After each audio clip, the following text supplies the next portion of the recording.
Oke, jadi kopi ini sebenarnya saya itu kecelakaan. Jadi gini, tahun 2015 nih ya ceritanya. Ini agak-agak cerita agak seram sih. Jadi waktu itu saya tuh patah hati.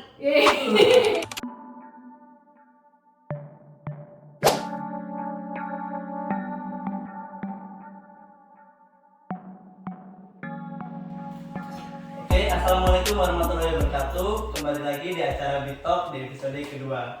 Oke, sebelumnya mungkin saya perkenalan lagi ya, karena sekarang saya bukan hanya sendiri membawakan acara, tapi ditemani oleh teman saya.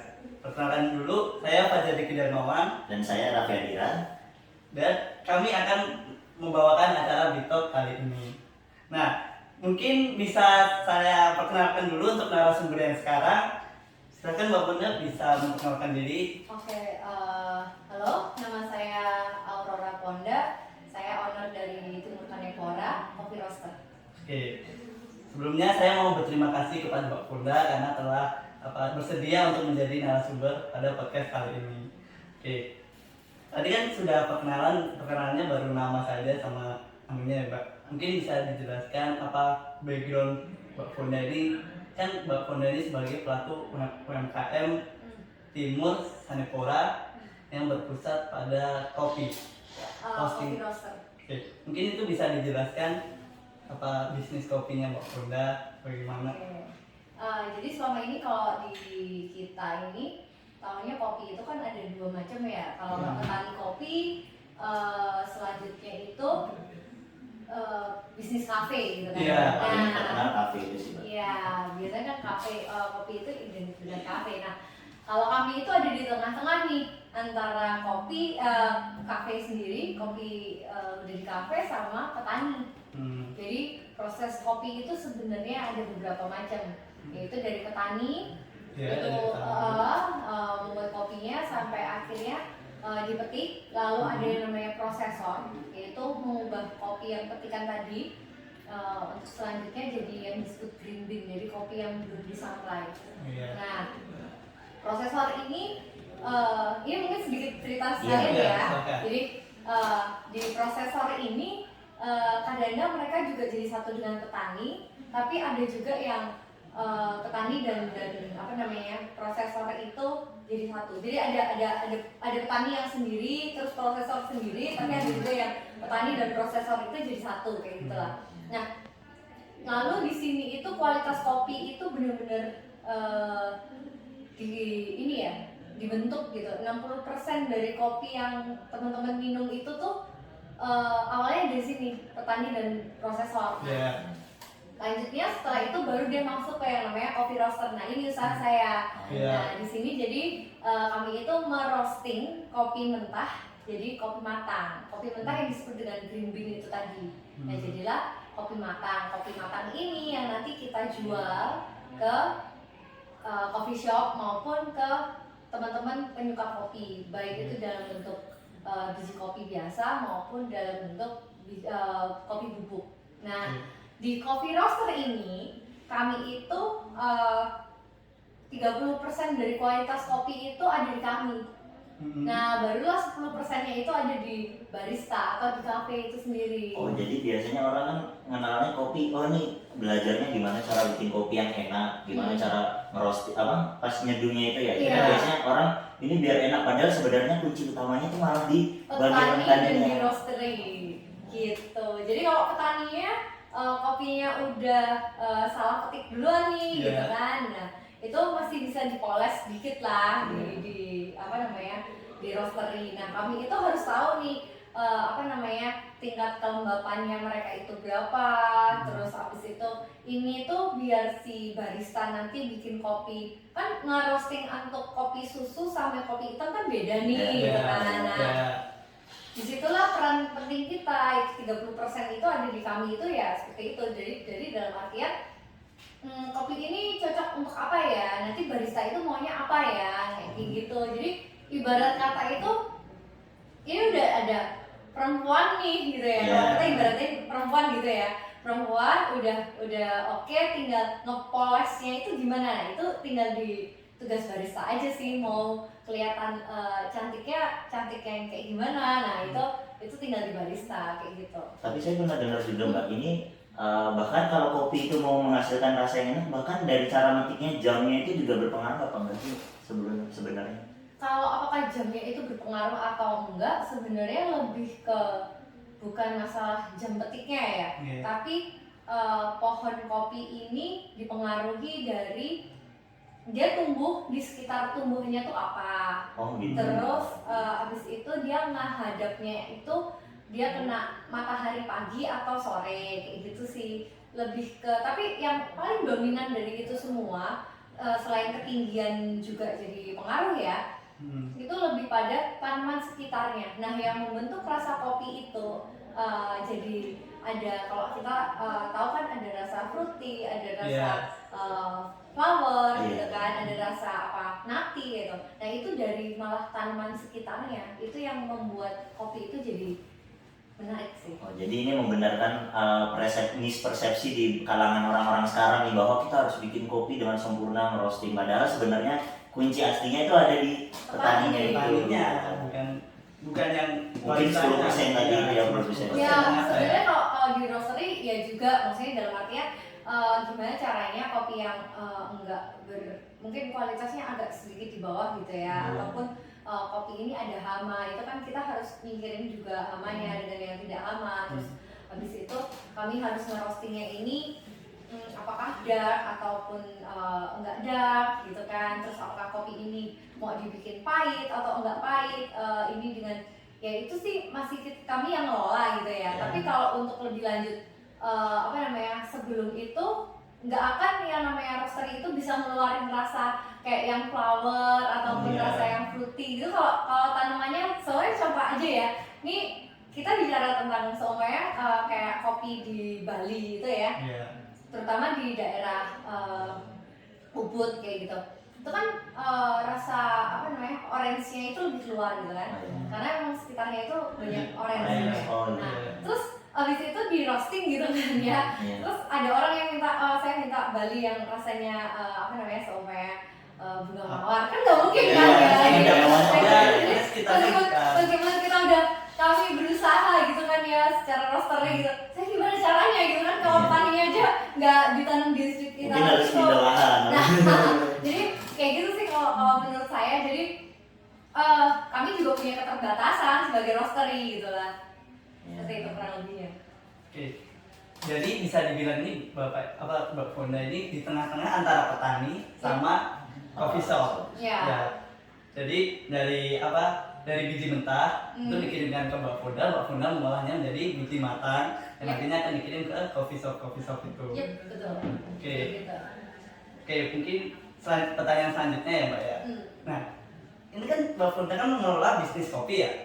Nah, itu bagaimana ceritanya Mbak Fonda itu mengenal kopi? Apa dari dulu, dari masih kecil itu udah mengenal kopi? Apa pas umur berapa Mbak Fonda mulai mempelajari kopi itu? Ya karena kalau dari kita nih sebenarnya mungkin gini Mbak ya, orang mandang bisnis itu nanti bisnis tinggal jalani jadi bos, tapi sebenarnya kita itu lebih ke arah yang kita cari itu gimana cara menginisiasinya itu loh. Gimana awalnya kepikiran melihat peluang di kopi yang sekarang kopi rame nih. Nah orang mungkin beberapa tahun lalu pas Mbak Fonda mulai belum serame ini kopi gitu kan. Jadi mungkin kayak gimana sih inisiasinya, kenapa bisa kepikiran ke kopi itu? Itu poin pertanyaan dari saya. Oke, jadi kopi ini sebenarnya saya itu kecelakaan. Kecelakaan gimana Mbak? Nah kan, jadi gini, tahun 2015 nih ya ceritanya. Ini agak cerita agak seram sih. Jadi waktu itu saya tuh patah hati. Kalau patah hati mendorong terkuat. Jadi kalau patah hati itu mungkin kita bisa melampiaskan dengan bisnis kali ya. Jadi terutama di kopi. Soalnya kan banyak kopi janji jiwa. Iya, kopi kan bawa hati. Nah itu, jadinya dengan kopi ini pelampiasan kita. Berarti kita kan anak manajer bisnis, berarti kita harus patah hati kalau mau bisnis. Tapi bener loh, waktu aku kuliah ya, kalau habis patah hati pasti IPK-nya naik. Bisa gitu ya. Iya, makanya kayaknya, aduh kalau pacaran kok IPK-nya jelek ya. Kalau udah pas putus aja IPK-nya terus naik gitu kan, aneh banget ya. Nah oke, jadi 2015 itu saya waktu itu kabur lah dari Solo gitu kan ya ke Flores waktu itu di Nusa Tenggara Timur di satu desa gitu kan. Itu ya ceritanya merenung lah ya wis. Kalau anak sekarang maunya apa ya? Lagi Healing. bukan healing kalau itu. Dia mengalami anxiety gitu kan. Anxiety, self talk lagi self talk. Iya. Ya biasanya. Jadi waktu itu ke sana terus waktu itu kan saya agak lumayan lama sih saya. Itu perginya pun kayak random banget gitu. Jadi Kalau pergi ya jadi tahu. jadi cari di Traveloka gitu. Jadi Traveloka cari tiket terus tiketnya yang udah pokoknya punya tiket dulu gitu kan. Yang penting berangkat dulu gitu. Nah biasanya kalau dadakan gitu emang jadi sih. Jadi terus habis itu nggak punya hotel, nggak tahu daerah sekitar tuh kayak gimana. Terus bener yang solo traveler gitu sana. Terus ternyata nih teman saya yang pastor tuh lagi tugas di sana juga.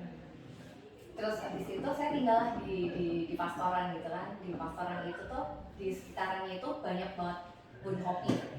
Nah setelah banyak kebun kopi gitu, waktu itu belum kepikiran buat usaha kopi. Nah waktu itu karena ngelihat anak-anak di sana tuh kasihan kan, nggak punya tempat bermain gitu kan ya. Dia udah main-main aja gitu kan. Sekolah itu dia bisa 1 minggu itu masuk cuma 2-3 hari gitu kan. Karena gurunya nggak tahu kemana gitu kan. Karena gurunya pulang ke Jawa gitu kan.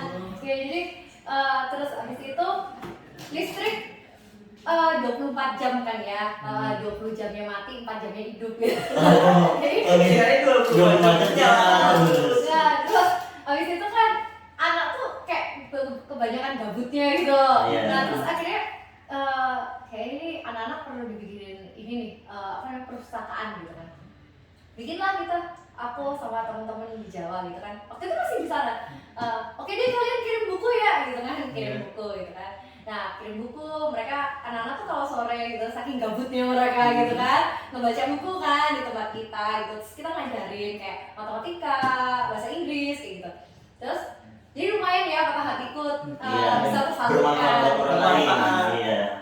Habis itu, nah selanjutnya nih mama-mamanya kan pada curhat nih. Kalau di sana kan manggilnya nggak ibu-ibu, mama-mama gitu kan. Mama saya di sana banyak loh. Terus di sana tuh pada ngomong gini. Kita kalau mau bayar sekolah nggak ada uang, inilah itulah gitu kan. Terus aku waktu itu lihat, ya kalian kan punya kemiri, jadi di sana tuh banyak tuh kemiri, pisang, kopi, terus coklat gitu kan. Kalian kan bisa jual itu gitu kan. Ya dengan polosnya dong, saya masih pakai pikiran orang Jawa gitu. Iya. Terus di mana semua ada cuan gitu. Iya. Terus di sana tuh gini, Nona. Di sana kalau perempuan dipanggil Nona gitu kan. Logatnya bener gitu, pas masuk. Masih ingat berarti. Terus habis itu ngomong gini, ini nggak mungkin gitu kan, jalan aja dari kampung nih kita ke kota itu butuh waktu berapa? Iya juga sih, kampung ke kota 3 jam gitu kan ya. Mau ngebawanya gimana gitu kan, truk juga nggak mungkin datang gitu kan. Mana waktu itu, masa itu 2015 itu jalan itu cuma batu ditata. Berarti, tapi Mbak Fonda sendiri kesananya waktu itu naik apa berarti? Pesawat ada. Jadi kami jadi naik pesawat di Solo ke Bali, Bali ke Maumere. Maumere itu masih naik semacam apa ya? Angkot lah ya gitu. Angkot itu sekitar 3 jam naik ke gunung. Jauh banget ya berarti ya? Iya, naik angkot Dan masalahnya. itu masih Indonesia. Gitu kan. Jadi beneran terus nyampe di sana itu tadi mereka terus ya, tapi kan kita susah nih Nona gitu kan. Abis itu mikir lagi kan, jiwa bisnisnya mulai nih muncul nih gitu. Mulai terpacu. Iya, trigger nih kan. Oke gitu kan. Wah, cari tahu nih sama temen Jawa nih. Nih cara kirim gimana nih? Nih cara jualan gimana nih gitu kan? Oh cari nih, wah mulai dikasih tahu kan, mulai cari-cari nih info. Nah itu juga nggak gampang cari info, karena kita untuk cari sambungan internet kan, kita harus ke kota lagi 3 jam. Jadi jangankan ngirim barang, kita nyari sinyal ke kota aja susah ini. Jadi tuh kalau mau beneran ya, jadi kalau selama itu tuh jadi kayak seminggu gitu ya, dipaksain tuh 1 hari sekali ke kota. Jadi seminggu itu jadi ada 1 hari khusus itu kita ke kota. Untuk mencari sinyal aja. Untuk cari sinyal, untuk dapat info jadi ibaratnya tuh kayak orang tua aku tuh sampai tahu nih. Jadi kalau seumpamanya kalian ada kejadian apapun, ya udah saya hanya bisa itu di hari ini. Udah, saya akan tahu kejadian itu apapun itu dari itu. Selain itu saya nggak bisa gitu. Beneran kan, jadi kalian bisa merasakan kan sakit hati itu bener-bener bisa hilang kalau di sana. Nggak ada listrik, nggak ada telepon, nggak ada yang cari-cari kita. Jadi mau update Instagram nggak ada. Dan sekarang anak sekarang dengan gampangnya mau ke kampus yang dekatnya cuma berapa kilo, 1 kilo udah malas-malasan. Udah ngeluh terus ya. Nah, terus abis itu selesai itu ya barulah akhirnya cari tahu nih kan, cari tahu dia oke akhirnya ngejual. Awalnya semua dijual, pemilih dijual, kopi dijual, apapun lah itu. Nah akhirnya sampai di Jawa, harus ada satu yang produk yang bisa dijual. Jangan semua produk itu dijual. Nah, ya sudah akhirnya pemilihannya ada di kopi karena dengan berbagai banyak pertimbangan terus belajar kan. Akhirnya belajar kita ini ya sudah setelah akhirnya tahu udah mantap nih kopi yang dijalanin ya barulah kita kenakan di roastery gitu kan. Pertanyaannya kenapa nggak ngejual biji kopi aja gitu kan? Sebenarnya kan bisa kan di kopi terus di roasting selesai gitu. Enggak, kami mikirnya kalau begitu akan kena yang namanya tengkulak lagi. Oh iya, malah tambah naik harganya nanti. Ya biasanya tengkulak itu sih, saya juga punya pengalaman di beberapa, maksudnya nemuin pedagang-pedagang kecil biasanya di tengkulaknya itu yang dicas kena banyak. Nah, itulah kenapa akhirnya kami dari Timur Kanepora itu berusaha sekuat mungkin. Kami itu nggak pernah beli kopi itu dari tengkulak. Biar bagaimanapun kami harus tahu petaninya siapa, kami harus ngerti prosesnya kayak gimana. Kalau memang petaninya itu nggak bisa untuk memproses dengan baik, ya kami ajarkan gitu loh.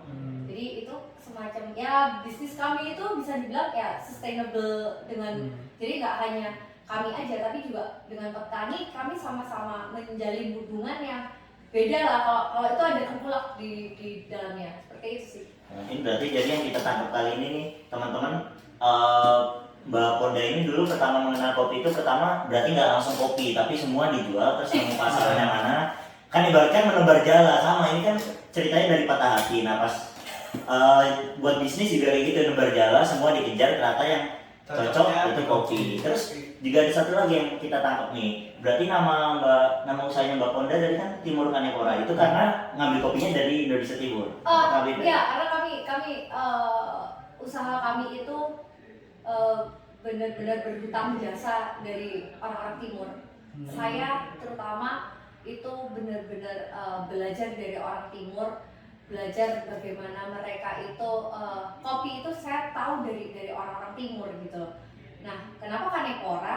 Kanepora itu sebenarnya nama Latin dari Robusta, Coffea Kanepora. Nah, kenapa kok Kanepora? Itu bukan semata-mata karena di timur itu banyak kopi robusta gitu, tapi Indonesia ini kan terkenal dengan kopi robustanya, bahkan nomor 1 di dunia untuk dalam hal robusta gitu kan, penghasil robusta paling gede. Tapi kenapa kopi kita itu terjajah oleh Arabica gitu? Kesannya anak-anak, sadar nggak sih anak-anak muda tuh kalau ngopi harus Arabica gitu kan? Padahal kita ini sebenarnya bangsa Arabica, bangsa robusta gitu kan ya. Nah, aku tuh pengen bahwa kedepannya itu robusta itu jadi primadona ataupun jadi ini di negara kita sendiri gitu loh. Itu ibaratnya udah mencintai produk lokal ya. Ya bukan berarti Arabicanya kita itu jelek juga, enggak, Arabica kita juga bagus gitu, banyak dan banyak juga perkebunan kopi Arabica. Cuma sebagai negara penghasil robusta yang besar gitu kan ya, masa kita enggak ini memajukan robusta kita gitu. Harusnya sih gitu benar. Gitu sih. Tapi sebenarnya orang timur itu juga ngopi kayak kita gini juga apa enggak sih? Orang timur. Iya. Orang timur tuh ngopi, tapi ngopinya ngopi hitam gitu loh. Oh. Jadi mungkin saya bingungnya gini sih kayak ini kan selama malah kita ngambil kopinya dari sana ya. Tapi kayak malah orang Jakarta nih yang enggak ini malah lebih hype kopi gitu loh, Jakarta, orang-orang kota besar gitu sih. Oh, kopinya beda. Kalau mereka itu minum kopi itu layaknya orang Jawa minum teh. Oh, udah biasa berarti. Iya, jadi tiap hari gitu. iya, jadi makan nasi semua ngopi gitu kan, ini lagi ngopi lagi gitu kan. Nah ada satu, jadi ada pesta itu kalau di sana tuh pesta kan berhari-hari nih ya. Iya. Nah terus ada yang namanya pesta sambut baru. Jadi karena di daerah Flores itu kan rata-rata penduduknya itu agamanya Katolik tuh. Iya. Nah itu tuh ada yang namanya pesta sambut baru. Yang sambut baru itu bisa beberapa keluarga. Nah kita pendatang itu harus datang ke rumah-rumah yang orang sambut baru itu. Bayangin dalam satu hari itu kalau 10 rumah aja, dan biasanya itu lebih bisa ratusan gitu kan, 100-200 gitu kan yang sambut baru gitu. Dan kita harus datengin itu selama berhari-hari gitu kan. Nah bayangin aja 10 keluarga aja gitu kan ya. Berarti kita harus 10 kopi. Iya 10 gelas kopi gitu kan. Oke, dan itu tuh kopi di sana itu mereka itu nggak kopi murni di roasting itu nggak, tapi kopi dicampur rempah-rempah khas mereka gitu. Jadi kekayaan kita itu tentang kopi itu menarik loh sebenarnya. Tiap daerah itu nggak selalu kopi, cuma kopi gitu aja di roasting gitu. Dan itu bahkan setiap rumah itu punya rasa yang sendiri-sendiri kayak gitu. Oke. Ini Mbak Fonda ini membangun apa Kimusanepora ini udah berapa tahun Mbak? Dari 2017 November itu beneran kami akhirnya oke, jualan kopi. Berarti perjalanan 2 tahun itu dari 2015. Iya. Itu selain kopi ya, yang kami jual ya, kopi, kemiri, coklat, terus kayak satu lagi kolang kaling. Sampai kolang kaling. Pisang. Kolang kaling itu kita harus belajar. Jadi di sana itu pohon kolang kaling itu ditebang, dibuang. Mereka nggak ngerti bahwa kolang kaling itu punya harga. Terus akhirnya belajar caranya. Nah itu kan 3 jam lagi nih, lihat cari YouTube, cari referensi Google gitu kan ya, di save dulu kan, terus pulang. Tapi kan nggak maksimal kan kita. Terus habis itu ngebukain kolang kaling itu gatelan dulu. Oh salah, kita akhirnya ngerebus dulu. Nah itu, jadi ini juga menurutku prinsip yang harus diterapkan dalam bisnis gitu. Try and error itu pasti gitu. Yang penting gimana caranya kita nggak nyerah aja sih kayak gitu. Yep. Nah terus jadi itu mulai dari kegatelan, terus ini kok kolang kalingnya kecil ya. Ternyata di Jawa itu digeprekin dong satu-satu biar bisa ngeluarin. Nah itu jadi kok harga jualnya nggak naik ya, kok kolang kaling kita tidak naik itu. Jadi benar-benar di Flores itu aku beneran yang belajar juga bahwa ini bukan semata-mata bisnis gitu loh. Core-nya itu ya oke lah, akhirnya kita dapet cuan gitu. Tapi core inti dari bisnis aku tuh lebih pada itu mendidik aku dan mendidik teman-teman timku itu tuh untuk gimana caranya kita itu bisnis itu sustain itu karena kita mau mencoba, kita itu research and development itu jangan sampai dilupakan gitu. Jangan karena oh gini aja udah cuan nih gitu. Itu yang aku pelajari selama kami di Flores dan akhirnya terbawa sampai sekarang. Mungkin dengan belajarnya itu kita kan jadi lebih ngerti struktur atau fondasi bisnis kita sendiri. Ya. Mungkin kalau orang cuma misalnya orang mau jualan keripik pisang, orang bikin keripik pisang terus jadi udah selesai. Tapi keripik pisang tenggelam oleh zaman biasanya kan orang langsung nggak kenal gitu apa. Nah kalau kita mempelajari gimana cara ngolah pisang, nanti kan keripik pisang nggak laku, kita bisa jualan yang lain, pisang goreng atau pisang es krim sebagainya, mungkin gitu sih. Iya, dan yang satu lagi sih, sering itu kejadian itu kayak gini, cobain dong kopi saya gitu. Terus biasanya mau, kritik dong kopinya. Baik-baik aja. Nggak mana ada, kopi itu pasti ada yang jelek gitu kan. Ada yang harus bisa dikritik gitu. Ya apalagi mbak yang harus dikritik? Ya coba dikritik aja. Itu karena memang kita butuh kritik, itu butuh gitu loh. Jangan dijadikan kita terus gelap mata sama kritik gitu loh. Saking butuhnya buat belajar sih tapi. Oke, berarti selama 6 tahun ini, aku mau nanya, selama hampir 6 tahun ini kendala berbisnisnya apa aja? Banyak. Apa dulu? Yang paling gede lah. Biasanya yang paling berpengaruh kayak apa sempat bikin demot kan biasanya ada itu demotivation atau apa kayak jadi males apa sempat pengen berhenti gitu ya. Sebenarnya kalau demotivasi sih beberapa kali sempat ya, apalagi kemarin COVID itu benar-benar menghajar dunia bisnis kan. Tapi apakah lalu berpikir gini, apakah kita berhenti hanya setelah perjalanan yang begitu panjang nih gitu kan? Apakah kita berhenti begitu saja hanya karena COVID? Enggak kan? Gitu kan? Apakah kita harus selesai begitu saja dengan semua yang sudah kita lakukan dengan jatuh bangunnya gitu kan? Ya berarti harus ada sesuatu yang kita lakukan, kita harus tanggap terhadap perubahan zaman gitu. Nah itu sih yang dulu aku juga seperti mungkin coffee roastery yang lain gitu. Sama aja kita kerja di coffee shop, jadi kita ngejualnya ke coffee shop gitu. Ya sekarang aku mencoba untuk cari peluang jualan nggak cuma di coffee shop, di tempat-tempat lain juga gitu. Apakah salah satunya nih, ternyata kita nggak bisa nih jual kopi cuma kopi gitu aja.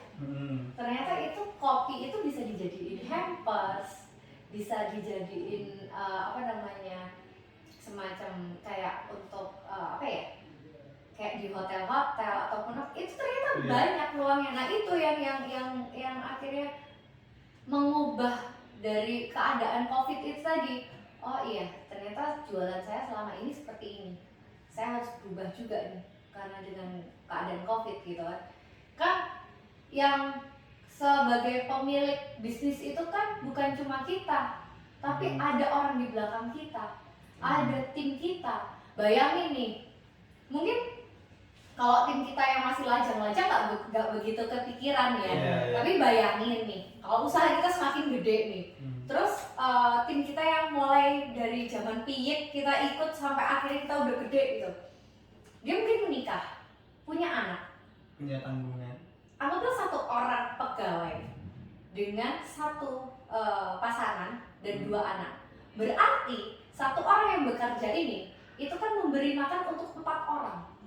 Nah, kalau ini yang salah satu yang bikin saya motivasi. Kalau saya berhenti hari ini, oke, saya masih bisa survive, saya masih punya modal, saya masih punya kapital untuk membuat usaha yang lain. Tapi bagaimana dengan mereka? Yang mereka itu lebih hebat dari astronot karena harus hidup dari bulan ke bulan gitu kan. Nah, itu kan lebih kasihan lagi gitu kan. Nah, makanya kalau menurutku sebagai orang yang menjalankan bisnis, ya kita harus punya create terus gimana caranya orang-orang di belakang kita ini nih yang harus bisa kita pikirkan juga. Bukan cuma demi kesuksesan kita ataupun kesuksesan perusahaan kita, suksesnya bisnis kita juga dari mereka loh gitu. Berarti kendala paling besarnya pas COVID itu paling berarti. Ya, sejauh ini ya, karena dari 2017 sampai 2017 sampai 2019 itu kita masih berusaha untuk settle kan ya. Kan butuh 2 tahun kan, wajar kan ya untuk settle dengan ini mulai tahu grafiknya seperti apa gitu kan. Tapi begitu 2020 kan langsung kehantam gitu kan ya. Terus 2020, 2021, 2022 itu kan kami masih mencoba untuk bagaimana caranya bangkit untuk menutup kemarin-kemarin yang masih lubang-lubang itu kan akhirnya. Tapi malah gara-gara COVID itu jadi ada inovasi baru kan? Iya. Berarti emang kita itu kadang dikasih jatuh itu biar ngerti caranya bangun juga. Betul. Terus kadang kan ini, kalau kita mau berhenti itu kita harus mikirin juga apa yang kita perjuangin dari awal yang bikin bisnis itu diri gitu mungkin ya Mbak. Apalagi kalau ingat anak-anak kecil yang mereka masih sampai sekarang nih, kan kelompok baca itu masih ada kan, perpustakaan itu masih ada. Kalau ingat anak-anak kecil itu jadi membuat sentuhan buat kita juga. Buat gitu. Semangat juga ya. Iya, ya meskipun sekarang listrik udah jauh lebih baik ya, maksudnya udah nggak 20 jam mati 4 jam hidup gitu kan. Tapi setidaknya mereka kan juga masih tertinggal daripada kita di Jawa gitu loh, secara pendidikan seperti itu. Boleh. Kita apresiasi dulu lah Mbak Funda karena sudah bertahan. Ini aku dari tadi ngeliatnya bengong, ini juga maksudnya masuk gitu ya. Nanti buat membangun mungkin kan kita sebagai orang manajer bisnis kan nanti gedenya pasti ya acuan orang, ekspektasi orang pasti kan bisnis. Tapi ini benar-benar belajar banyak banget punya hari ini. 6 tahun loh, kopi ini ya, kan mulainya dari 2015. Saya dibilang tahun lebih lah. 8 tahun. Oh 8 tahun. Oh iya 8 tahun. 2015 ya, 8 tahun kan? Oke. Berarti kita jangan terlalu berekspektasi harus lulus langsung wajib punya bisnis. Itu biasanya privilege kalau gitu. Kok sebenarnya bisa loh. bukan gimana ya, bisa dibilang itu privilege juga buat aku. Loh, jangan salah, privilege itu penting loh. Karena Jadi gini, aku juga nggak bikin bisnis dari nol, bener-bener nol tanpa modal tanpa ini loh ya. Dalam artian aku juga pinjem utangnya tuh ke orang tua gitu loh, bukan utang ke bank gitu kan, utang ke orang tua gitu kan.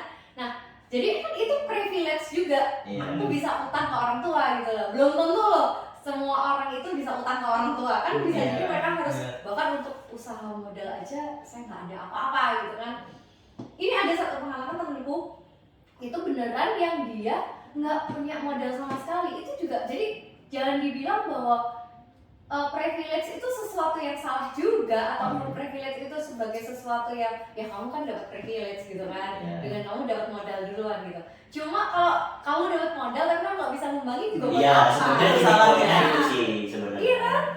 Ya, punya privilege tapi nggak digunain. Iya, jadi kadang sebenarnya ya kalau privilege dinilai, arti privilege yang sebenarnya itu sebenarnya nggak terlalu yang menjadi patokan asli dalam suatu bisnis, tapi mungkin lebih ke arah, misalnya kalau dari dengar ceritanya Mbak Ponda tadi kan, Mbak Ponda mungkin ada privilege pinjam orang tua, tapi kan Mbak Ponda dengan belajar ke timur dan lain sebagainya itu kan juga mendukung gimana caranya Mbak Ponda mengelola privilege yang udah ada. Kalau misalnya Mbak Ponda ngasih doang tapi nggak diurus ya sama aja bohong. Sama satu lagi privilege ya, kan kita punya orang tua nih, produk kita kan secara nggak langsung dijual sama orang tua juga kan.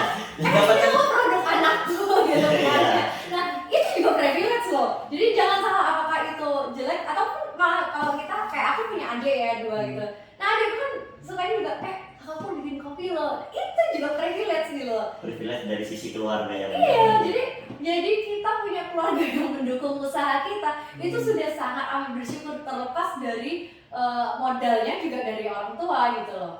Seperti itu sih. Jadi privilege itu banyak kan? Iya, nggak melulu tentang modal. Sebenarnya lebih sama kayak itu, privilege punya keluarga itu kan ada dibantuin promosi, belum nanti tante, om semuanya kan biasanya kenalin pada ini gitu kan biasanya.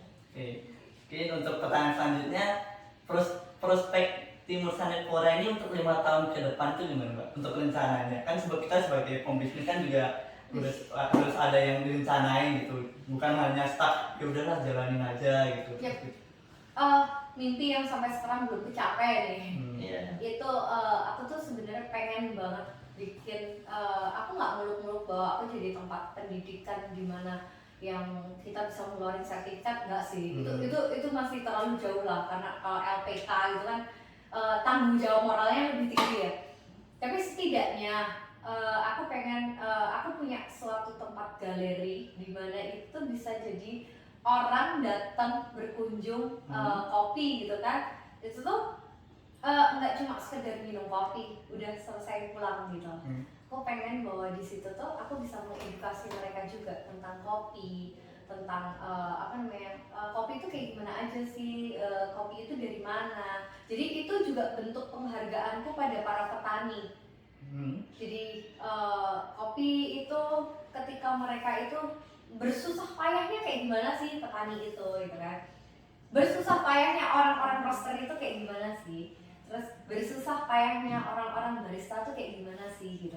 Jadi jangan kamu lihat bahwa kopi yang kamu minum hari ini itu adalah proses yang begitu saja kamu bisa langsung minum gitu. Ada proses panjang dan itu ada teringat suatu harapan dari banyak orang gitu. Nah itu yang pengenku nih, jadi ke depan 5 tahun lagi itu aku udah punya galeri semacam kayak gitu. Terus jadi aku punya coffee shop yang sekaligus punya galeri yang seperti itu sih harapan. Ya, mungkin kita doakan sampai. Karena mungkin nanti kalau misalkan kita siapa tahu 5 tahun lagi kita tahu Mbak Ponda beneran bikin galeri, kita kan pasti datang dong. Iya. Nanti Bitoknya ada versi 2 gimana?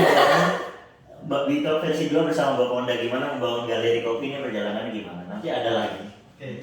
Mungkin untuk terakhir itu mungkin Mbak Ponda bisa ngasih wejangan lah ke teman-teman semua gimana tips berbisnis kan. Bisa dibilang ini kan Mbak Ponda udah lama juga. Gitu. Ya.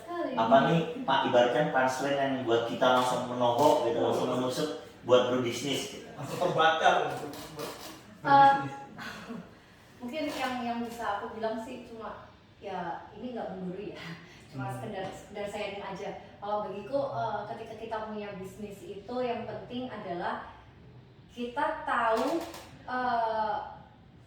tujuan kita itu apa berbisnis. Apakah kalau tujuan utamanya hanya sekedar untuk dapat uang, mending nggak usah bisnis. Dapat uang tuh dari mana aja bisa gitu. Yeah. Tapi ketika kita berbisnis itu beneran kita tuh punya tujuan, dan tujuannya itu yang bikin passion kita itu selalu mau di situ, dan kita akhirnya mau create sesuatu kayak mungkin contoh dari aku tadi adalah tujuanku itu ya karena aku pengen dari aku ngebeli kopi-kopi kopi-kopi dari Flores ini tadi, mama-mama ini dapat duit, bisa nyekolahin anak gitu loh. Nah itu yang akhirnya kenapa mendorong, itu yang bikin kita tuh pengen mendorong, oke, harus jual kopi lebih banyak lagi. Karena kalau bisa beli dari mereka lagi, anak-anak makin banyak yang bisa sekolah gitu kan ya, bisa lagi makin pintar gitu. Nah kayak gitu sih, jadi ada tujuan yang purpose yang itu tuh pengen kalian capai. Nah itu tuh yang membuat kalian tuh ada semangat untuk terus berkreasi terhadap bisnis kalian, seperti itu sih kurang lebihnya. Dan tujuannya menurutku itu mulia sekali ya. Karena Karena bermanfaat buat orang lain. Gak semua orang, mungkin kan ada orang sekarang ini orang rata-rata kenapa pengen berbisnis, kenapa pengen belajar ini. Kadang orang buat lebih fokus buat dirinya sendiri, pengen ningkatin self respect lah, terus habis itu pengen nikmatin soft skill dan lain sebagainya. Tapi kalau ini kan menyangkut orang lain sih, Yeah. itu yang mungkin bikin tersentuh buat kita pribadi ya. Oke, mungkin bisa diakhiri ya Mbak untuk podcast kali ini karena durasinya juga udah terlalu lama. Sorry ya. Ya nggak apa-apa. Karena nggak berasa kita dapat ilmunya tuh mahal ini. Kita dapat di webinar mahal ini Banyak cerita-cerita menarik dari kisahnya Mbak Fonda kali ini. Mungkin dari Mbak Fonda mau mengucapkan salam bagaimana? Oke, terima kasih buat teman-teman sudah diajakin untuk podcast ini, nyenengin banget ya. Semoga pengalaman saya yang sedikit ini bisa jadi manfaat buat teman-teman kedepannya sih. Amin. Gitu aja. Oke, kalau dari saya tadi mau ada apa? Mungkin Mas Diki dulu. Oke. Mungkin itu mungkin teman-teman ya mendengarkan atau melihat podcast ini bisa mendapatkan ilmu-ilmu yang menarik lah dari Pak Fonda gitu. Itu saja. Pokoknya kita terus belajar dan jangan pernah menyerah, teman-teman. Itu aja sih. Oke, mungkin bisa saya akhiri. Wassalamualaikum warahmatullahi wabarakatuh. Terima kasih teman-teman yang sudah menonton. Bye. Bye.